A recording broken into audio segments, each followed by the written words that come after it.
This video is meant as a second part of my analysis of The Shining, so if you haven't watched the first part, you may want to do so before watching this one.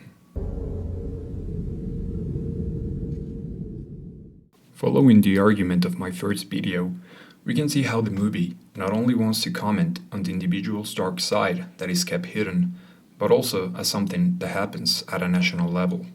This is conveyed mostly through the Indian motifs in the film.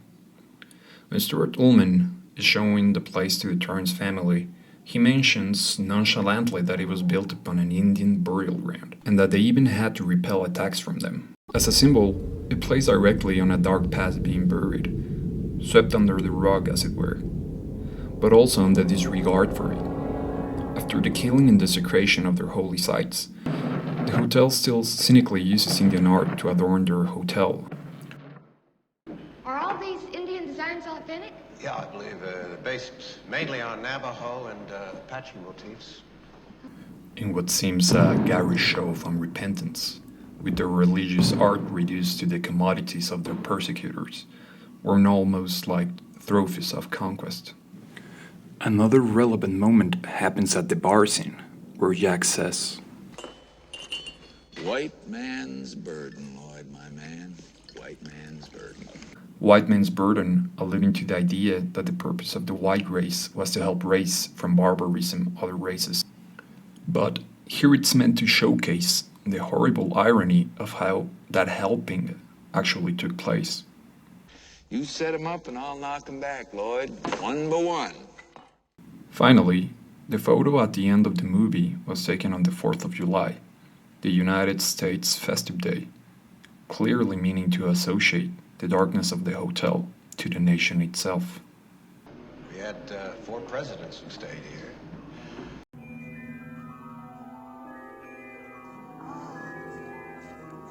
As we already saw in the bar scene, mirrors are a crucial symbol in the film. But the theme of reflection is manifested in many different ways. The first image of the film is that of the mountain scene reflecting in the water, remarking the importance of reflection, and almost instantly announcing that the movie is meant to work as a mirror for the viewer. Playing throughout the scene is the ominous song Dies Irae, which means Days of Wrath, an allusion to the Day of Judgment, where in the Christian tradition we have to confront our wrongful deeds. The music and the aerial take gives the impression of an evil outlook, as if we were evil spirits gleefully attending some dark event, playing, as I mentioned, on the voyeuristic aspect of the horror movie watcher. I think it's also meant to convey the feeling that from the start Jack was already set for the killings. Throughout the movie, the mirror is meant to reveal to us that which we were ignoring or hiding. It reveals the true nature of things, like in room 237, when Jack's in the bathroom and sees the naked woman is really a rotting witch, or when we see the reflection of red rum in the mirror revealing its true meaning, murder. This is why the first thing we see inside room 237 is also a mirror. Symmetry is another visual way in which reflection is represented, like in the patterns that adorn all of the Overlook Hotel or the hedge maze. Even the soundtrack plays in symmetry and reflection, with Bartok's music for strings, percussion, and celesta, which is a musical anagram, where a musical phrase is then reflected back. This brings us to the core theme of The Shining: abuse, trauma, and the splitting of personality. This is represented in many ways. At the beginning, it's showcased when Wendy says that Tony appeared after the incident of Jack's abuse. The split personality is also conveyed symbolically through mirrors. When Danny is talking to Tony, before having the shocking visions of the Overlook, he's doing so in front of a mirror, conveying Tony as a mirror image of Danny. In the book, Anthony is Danny's middle name. Throughout the film, there's hints that direct towards thinking that the abuse of Danny could have also been sexual, or at least that there were pulsions in that direction. The first hint comes from Jack reading a Playgirl magazine in the lobby of the hotel. That magazine issue has an article dealing with incest. Another one comes from Wendy watching with Danny the movie Summer of 42. Here it seems that Wendy also partakes in the Oedipal conflict. In Summer of 42, a teenager falls in love with a married woman whose husband goes to war. After the husband dies, the teen and the woman have sexual intercourse. That this happens suggests that Wendy harbors fantasies of Jack dying and maybe of a deeper interest in Danny. As mentioned before, watching it with Danny can be seen as her participating in the abuse, or in those fantasies, which either way adds to her being complicit. The fact that the title has the number 42 is also very relevant, as we will soon see.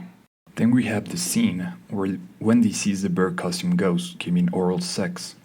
The childish bear costume resembles pajamas and is connected with Danny's bear pillow, where he rests his head while talking to the doctor at the beginning, after he saw the visions of the hotel. Thus Wendy is confronted with her involvement or covering of Danny's abuse.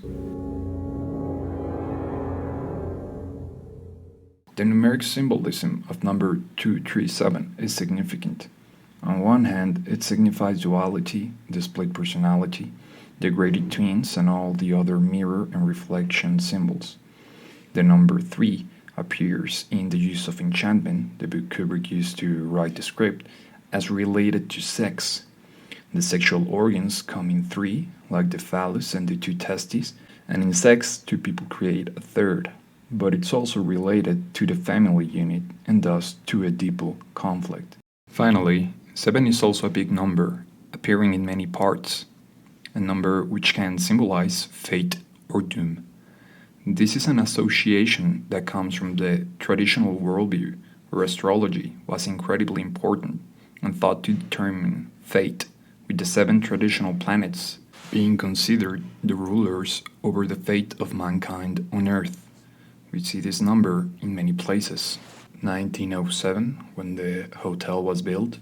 1970, when the Grady's murders took place. From all this, we get the composite symbolism of room 237, which can represent a sense of sexual abuse, trauma, split personality, and the sense of fate or doom.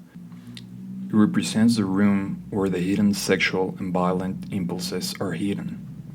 Finally, we have that the prime number decomposition of the number 42 is 237, meaning that 2 times 3 times 7 is 42. Appearing first in Danny's sweater while he talks to Tony in the mirror, it conveys all the meanings of 237, his split personality, the abuse, and the sense of fate or doom from the visions he gets.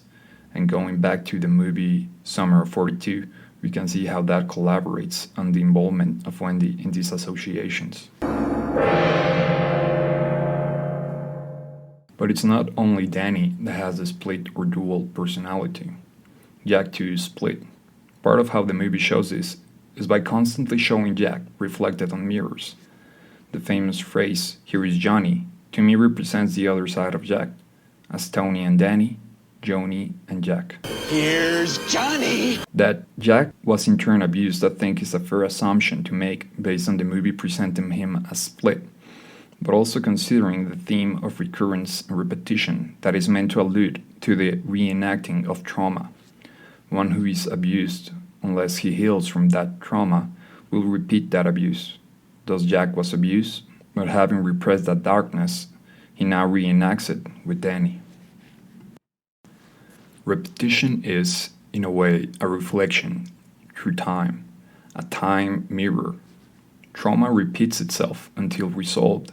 That's why events repeat through time, why Grady's crimes are repeated, as well as why Grady is also split, which the movie shows by introducing him as Charles Grady and then as Delbert Grady.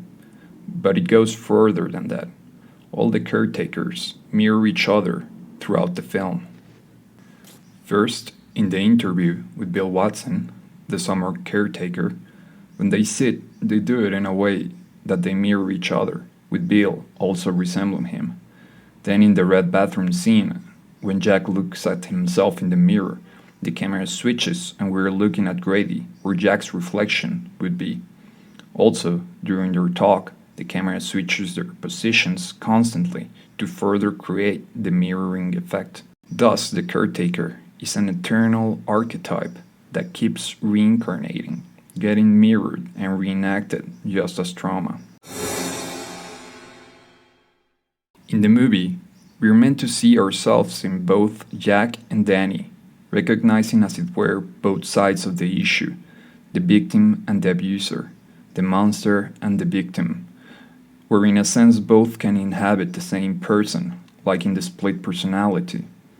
Here we must face the issue that if the victim, traumatized through no fault of his own, is not able to become responsible for those wounds, doesn't confront that darkness, then the victim can become the abuser. This is the sense of fate or doom presented by trauma, that we are destined to repeat the same horrors unless we confront them. Otherwise, the abuser is reincarnated in the victim, and thus the cycle repeats Forever, ever.